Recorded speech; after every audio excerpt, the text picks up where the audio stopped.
Hola Ramón, ¿cómo estás?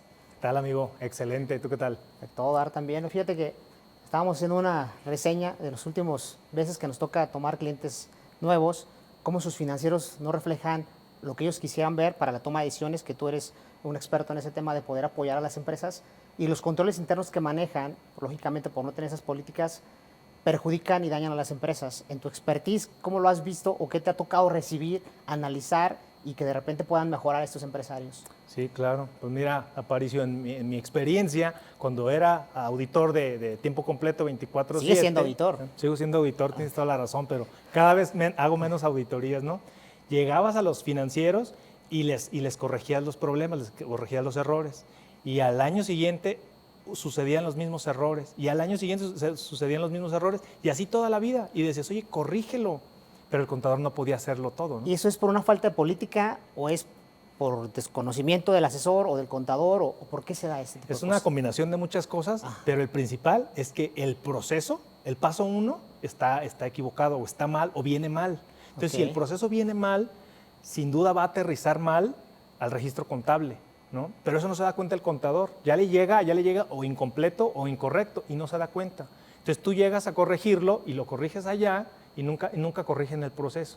Entonces, la idea de valor o en lo que yo me estoy enfocando es corrige el proceso y se corregirán los errores contables. Y tu diagnóstico nace desde el origen de las actividades, tu diagnóstico, o simplemente a ver un estado financiero, tú ya puedes determinar qué tienes que hacer. Sí, sí, yo determino los errores, o sea, detecto errores en los estados financieros cuando son muy evidentes y si corriges, obviamente con una póliza contable, corriges.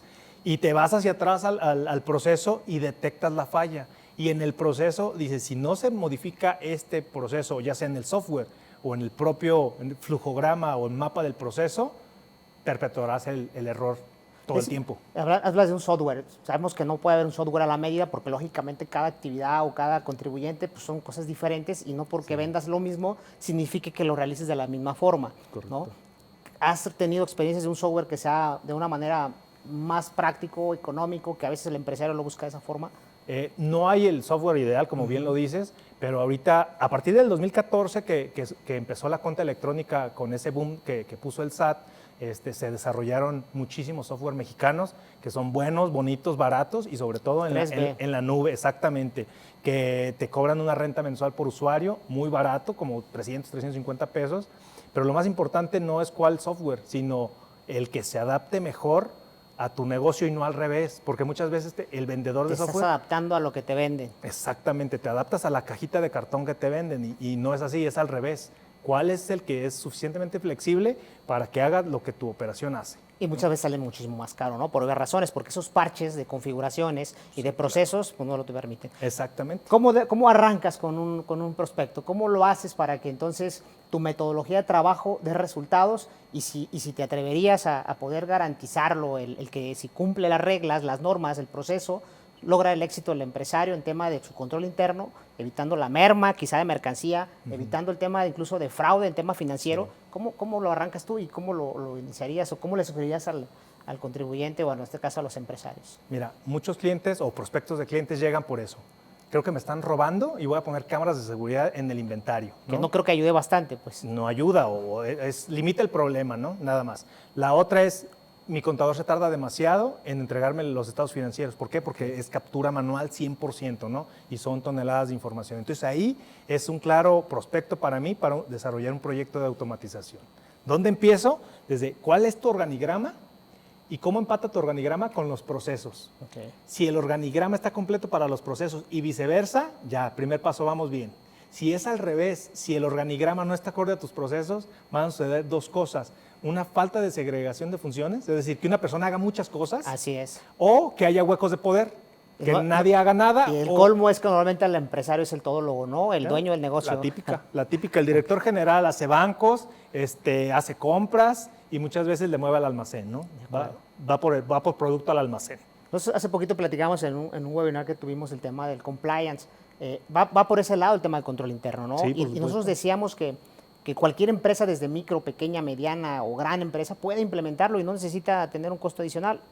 ¿Tú compartes esa opinión? Sí, totalmente de acuerdo. El control interno tiene 3 objetivos y uno de ellos es ese, el de cumplimiento regulatorio, de obligaciones de todo tipo, ¿no? Legal, fiscal, medioambiental y todas. ¿Y cuál era la otra pregunta?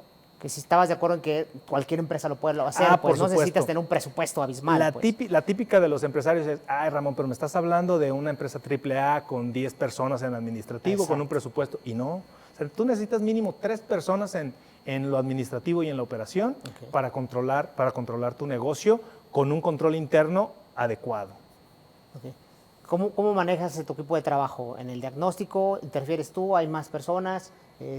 ¿Evalúan el proceso? ¿Hay alguien que implemente el tema de medición de riesgos? ¿Cómo lo inicias también? Sí, el primero es un prediagnóstico, en donde preguntamos sobre el organigrama y cuáles son sus procesos. Las empresas pueden tener hasta 15 procesos, ¿no?, dentro de su empresa, o los básicos 5, ¿no? El de ventas, el de compras, el de gastos, cierre de estados financieros, el de provisiones de impuestos, fin, ¿no? Entonces, mediante ese diagnóstico, yo estimo cuántas horas hombre le vamos a dedicar. En todos los proyectos de automatización entro yo y entra mi equipo, ¿no?, que son Excelente. 2 personas que son de perfil auditor y que son expertos en mapear procesos, pues, ¿no?, hacer el flujo.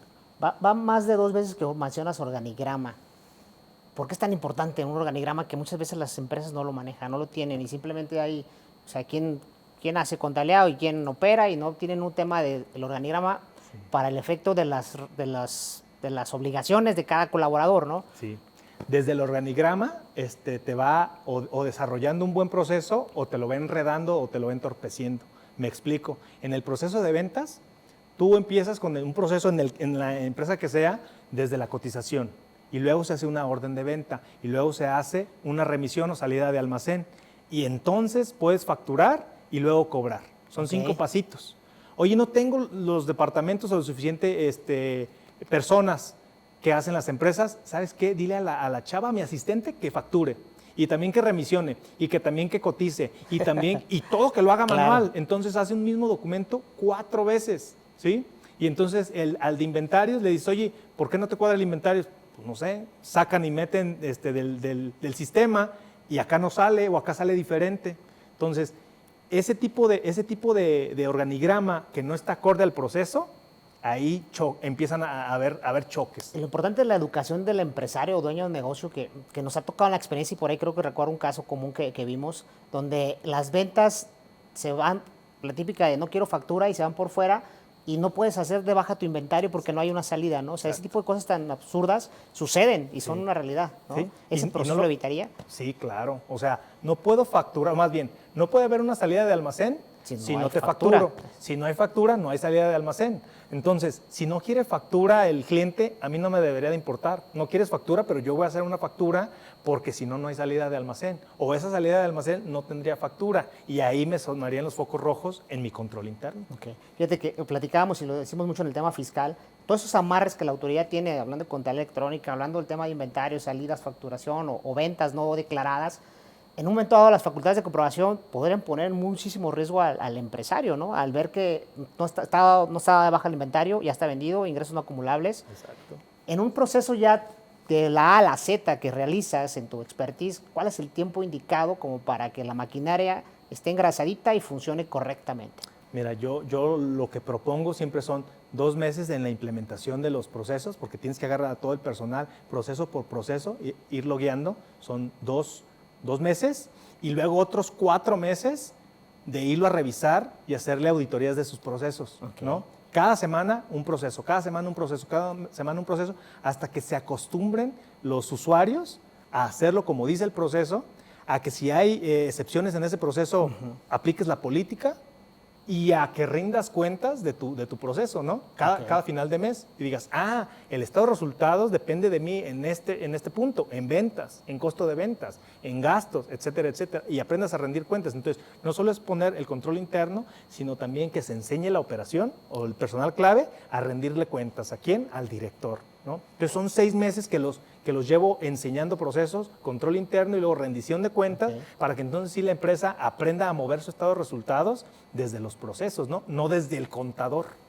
Que normalmente pues, sabemos, recae todo, ¿no? Somos contadores, somos todólogos, ¿no? De hacer asambleas, contratos, hacer políticas a veces.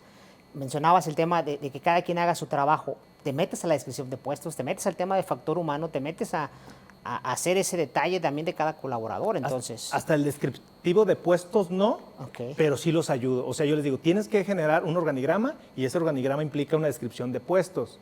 Yo te digo cuál es el proceso, cuáles son, en dónde participan las actividades y tú complétalo, ¿no?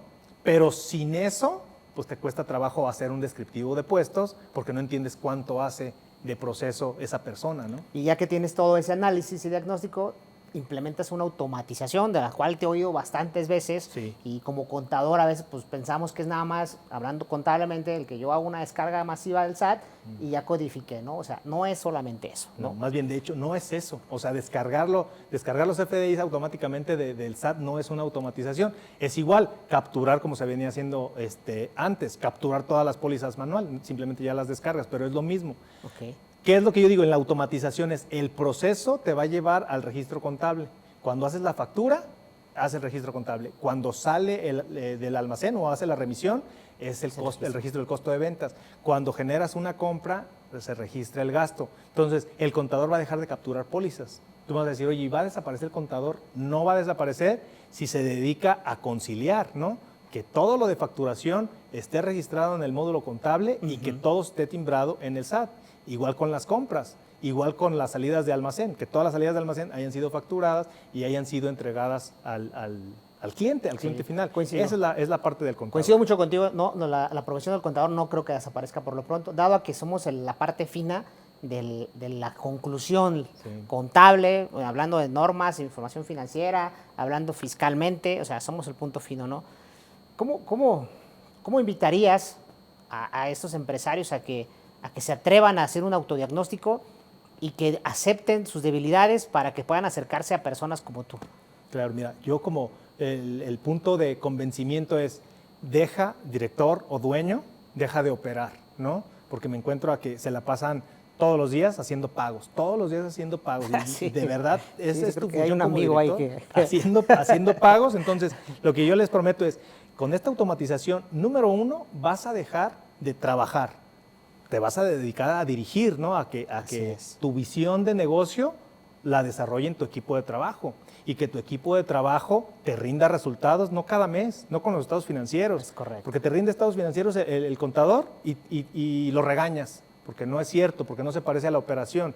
O sea, el contador no genera la información, o no debería de generar la información. La genera el equipo operativo, la generan los procesos, ¿no? Toda la operación. Y entonces que te rindan cuentas tu equipo de trabajo a ti y tú te dedicas a dirigir, ¿no? a la estrategia del negocio. Y quizá un nivel de empresas permita más adelante, con una buena política, con un buen proceso de control interno, pues hacer un tema de gobierno corporativo para mejores controles y para que el accionista se dedique pues simplemente a recibir esos resultados y de mejor ese flujo de utilidades, ¿no? Por supuesto. Ese sería como el paso 2, ¿no? Ok. Porque te saldría muy caro un gobierno corporativo cuando no tienes procesos. El primer paso es tu control interno bien estructurado y después lo subes a gobierno corporativo. Que el dueño ya deje de dirigir, que se dedique a recibir utilidades y pone un director o pone un consejo y él se va a recibir dinero. Así ¿no? es. ¿No? Correcto. Excelente. El tema de poder prolongar o el problema de hablar de este tema nos llevaría quizá mucho tiempo. Yo creo que te invito a que sigamos charlando de estos tipos de control interno y procesos de automatizaciones en las empresas para si más adelante hay oportunidad nos volvemos a reunir, ¿te parece? Claro que sí. Con mucho gusto nos podríamos llevar horas y horas con este tema que me apasiona y que es muy importante. Pues. Muy bien, mi Ramón. Pues un gusto estarnos saludando por aquí. Igual, amigo. Hecho. Un gusto.